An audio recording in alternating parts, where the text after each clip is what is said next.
And wet and windy weather, of course, returning to the Bay Area, and that includes along the peninsula. That's where we find KRON 4's Charles Clifford to continue our team coverage. Charles, how's it looking out there? Well, it has been rainy and windy here in Pacifica along the peninsula, San Mateo County, all morning. We're getting these gusts every once in a while that show up and just about knock you over.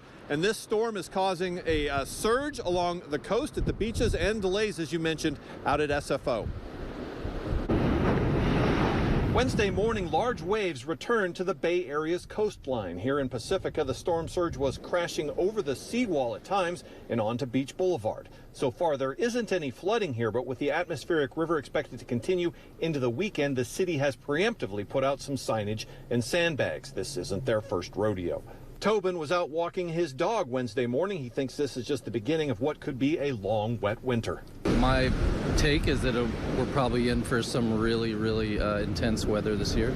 Elsewhere around Pacifica and San Mateo County, strong gusty winds and heavy rain rattled trees and flags. At SFO, the airport says they are seeing flight delays and some cancellations because of the unsettled weather. As of midday Wednesday, they had about 47 canceled flights and delays of up to half an hour.